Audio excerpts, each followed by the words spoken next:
नमस्कार, मैं हूं अंजलि और आप देख रहे हैं आरपीएस समाचार।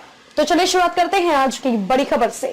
पिछले वर्ष तत्कालीन सीडीओ ने कल्याणी नदी के कल्याण की कवायद की। जोर शोर से सफाई अभियान भी शुरू हुआ था, लेकिन उसी दौरान सीडीओ का ट्रांसफर हो गया।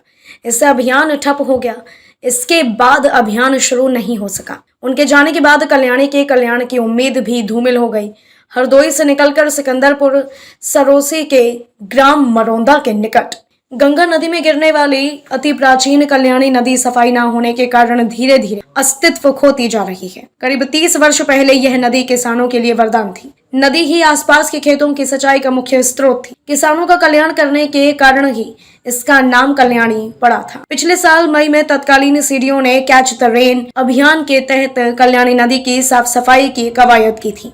ग्राम लतीफपुर तथा अहिरनपुरवा से सफाई अभियान जोर शोर से शुरू भी कराया गया था, लेकिन उसी दौरान सीडीओ का ट्रांसफर हो गया और फिर सफाई का काम ठंडे बस्ते में चला गया था। तब से अभियान शुरू नहीं हो सका और कल्याणी नदी में फिर से झाड़ियां उग गई। अब मामूली सी बरसात में ही कल्याणी नदी में बाढ़ आ जाती है। इससे नदी किनारे खड़ी फसलें डूबकर बर्बाद हो जाती हैं। गर्मी में कुछ स्थानों को छोड़कर पूरी नदी ही सूख जाती है। इस कारण नदी से होने वाली सिंचाई भी बंद हो चुकी है। लोहारी गांव से जिले की सीमा में प्रवेश करती है कल्याणी।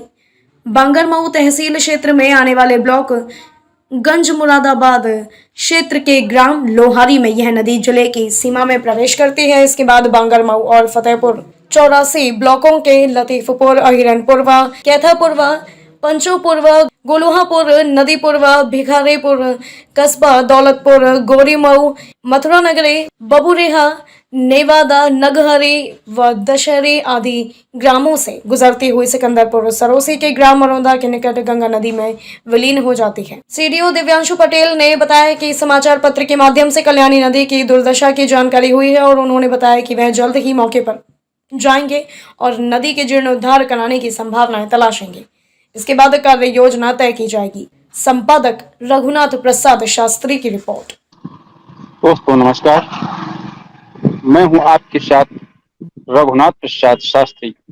बात करते हैं कल्याणी नदी की, जो जनपद उन्नाव के फतेहपुर 84 होते हुए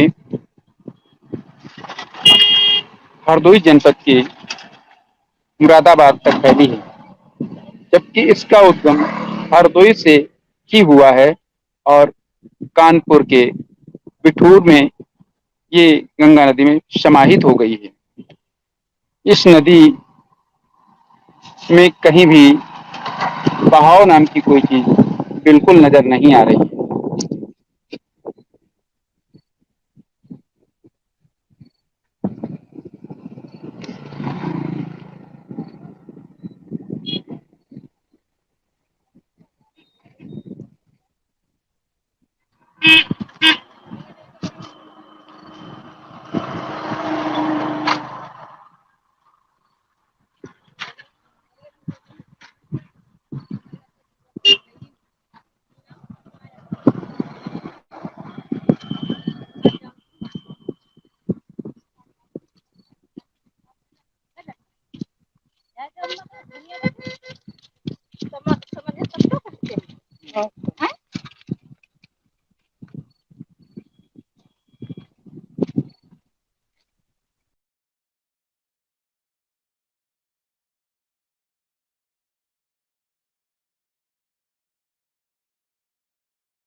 जो नदी आप देख रहे हैं, ये जनपद उन्नाव के फतेहपुर 84 स्थित पुल के पास है, जो शिवराजपुर और काली मिट्टी मार्ग है। इस मार्ग पर मैं खड़ा हूँ। मेरे सामने जो आप देख रहे हैं, यह कल्याणी नदी, जिसका उद्गम स्थल जनपद हरदोई है। हरदोई से उन्नाव होते हुए परियर यानी कानपुर क्षेत्र में गंगा में समाहित हो गई है। यह नदी लगभग आज से 25 वर्ष पहले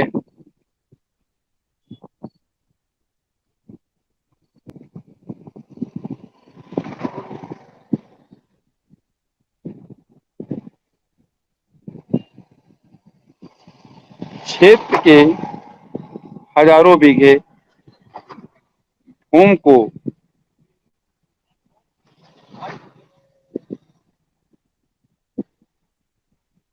सिंचती थी, कल्याण करती थी किसानों का। लेकिन आज यही नदी स्वयं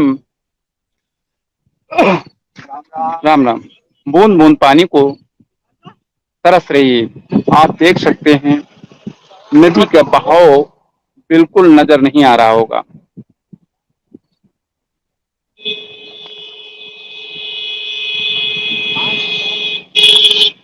नदी में कहीं भी बहाव नाम की कोई चीज नहीं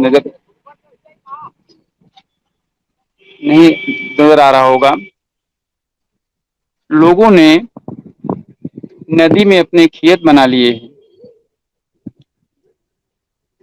क्षेत्र की तमाम प्रधान और सम्मानित नागरिकों ने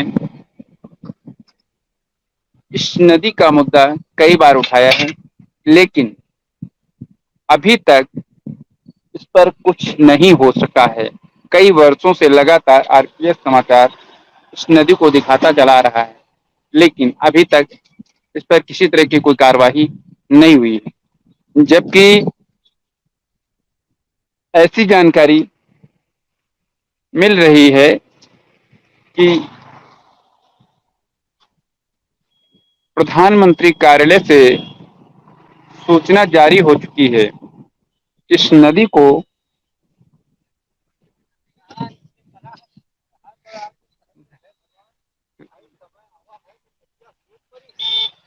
नदी की सिलटे साफ कराने का काम सरकार करेगी मनरेगा के तहत, लेकिन लगभग 1 वर्ष से ज्यादा समय हो चुका है।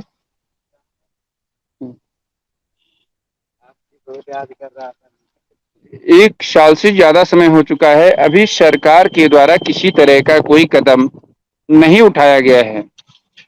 इस पर आरपीएस समाचार पुनः इस नदी पर पहुंचा है और नदी को दिखाने का काम कर रहा है। इसमें आप देख सकते हैं पानी तो बिल्कुल नजर नहीं आ रहा है। जहां भी पानी नजर आ रहा है वह तालाब जैसा है, जिसमें क्षेत्रीय लोगों का मानना है कि सिंघाड़े की बेल लगाई गई है।